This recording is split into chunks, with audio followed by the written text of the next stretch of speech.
We're back on Golfing Greats in Their Own Words with Thomas Bjorn. In 2007, Bjorn was elected chairman of the European Tour's Tournament Committee. And in his native Denmark, he sponsored his own event, the Thomas Bjorn Open, for 2 years on the second-tier Challenge Tour. On top of that, he's tipped as a future Ryder Cup captain after his long association with the team event on and off the course.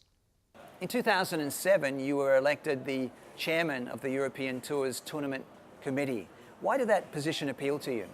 When the discussion started, I was a bit, is this a good thing or is this a bad thing? But I got good people around me, and when we had those discussions, they all said to me, well, the one thing about you is you like to know what's going on. And if you have that role, you'll know it firsthand and you don't have to chase around finding out what is going on. You'll have all the information in your head, and then you can actually concentrate on playing golf, instead of sometimes my head, I have a very big passion for the tour, and sometimes my head wanders off a bit and think about things that I shouldn't really be concerned about when I'm trying to play the game. So, I get a lot of information. I know exactly what goes on with the tour, and that gives me some stuff to do in the evenings away from the golf course. And then when I come to the golf course, I know what's going on. I don't really have to worry about the discussions because I know what the truth and facts are. And I enjoy doing it. I think there's times that we got to make some big decisions, and then there's times where you deal with a lot of small stuff, but that's part of being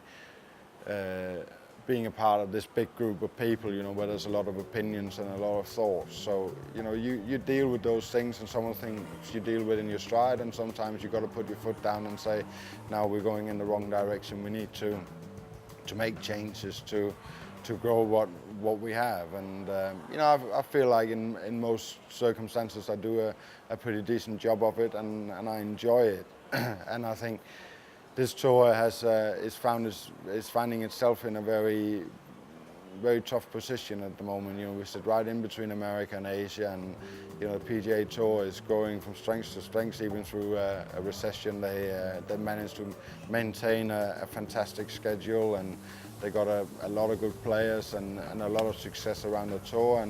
And Asia is a growing market in the world, and we sit right in the middle in a very tough time at the moment in the European economy, and we have to work very hard to get through that. And I always say, we've got to look at both the PGA Tour and the Asian Tours and our friends, and work together for the growth of the game of golf. In 10 years' time, Europe could be the one that sits on all the strength in the world, and there could be tough times ahead in Asia and America. So we have a responsibility as tours to grow the game around the world and not just in our own regions. And that's what we got to lean a bit on our friends in tough times, and then we're also going to help our friends when they go through tough times. We've seen tough economic times in Europe, but the camaraderie and the success of the European players grows and grows. Why do you think the European Tour is so special?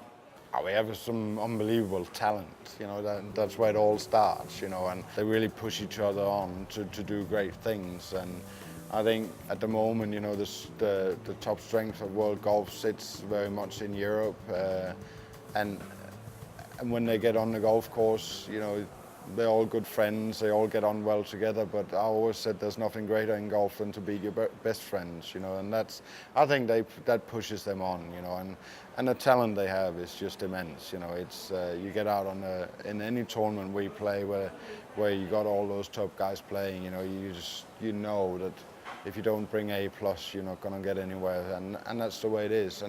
And we needed that, we needed a new generation of players that has the ability and also the drive, and it's fantastic to watch. And if we didn't have those players, it would be very, very dark times for European golf. In Denmark, just like Peter Schmeichel or Caroline Wozniacki, you're a sporting superstar. How's the growth of Danish golf going? We go through a good time at the moment. We got some very good youth coming through. Bjorn Olesen came out last year and was very close to be Rookie of the Year last year and won this year. He's breaking onto the top 50 in the world and really establishing himself in European golf as you know, everybody would point towards him if it wasn't for Rory, that here's the next superstar in European golf. You know, I think everybody gets shown by Rory a bit at the moment, but that's just the way it is. You know, you have maybe one of the finest talents we've seen, or all the finest talents since Tiger. So, you know, he very much sits at the crown of European golf at the moment, but Bjorn has the ability. We got 3 guys coming through the Challenge Tour in 2012, going on to the main tour, young guys with a lot of potential. So Danish golf, you know, with a population of 5 million people, you know, is starting to make the right sounds, and you know, it's about time as well. You know, that there is some new talent coming through, some new people that has the ability and can change the face of Danish golf a little bit. You know, it's been sitting very much on me and Anders and Kelsen and Søren Hansen for the better part of 15 years. You know, and it's time for a change. You know, people need new people to lead the way and keep the interest going, and that's coming very quickly now. When you look back on the last couple of decades playing around the world, how satisfied are you with your golfing career? I'm very satisfied. You know, I set out with dreams of hope of maybe one day winning a tournament on the European Tour, and I've far overachieved that. And that's, you know, but your life changes and goals change with what happens in your life. So, but I've far overachieved what I ever thought I could do, and golf's been great to me, and that's it's been an unbelievable experience so far, and there's still some years ahead. But it's been amazing to be a part of, and I've been fortunate to live in the era of Tiger Woods, you know, and actually experience the whole new face of golf, and what that guy was and still is capable of doing, and been very unique. And to walk inside the ropes and watch the best player ever to play the game has been very special. And we've been in an era where where golf has just grown so much throughout the world, and that's taken me to places I never thought I would go. What are your remaining career ambitions in golf? We got to get the nose in a couple of major championships, and hopefully have the ability and the luck and all the good things go your way and on the last few holes, and hopefully win one. That's still the thing that drives me. Get my nose in there on a Sunday in a major to give myself that chance. You know, I worked hard in my career, and now I played some very good golf, and I know I can play with the best.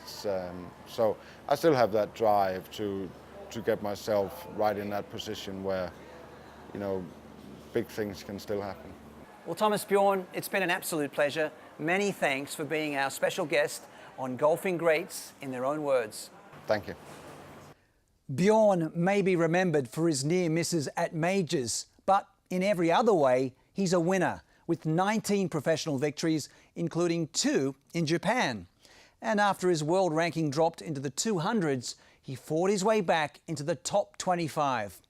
Sometimes moody, sometimes bad-tempered, but almost always passionate, Thomas Bjorn has put Denmark on the golfing map, a true golfing great.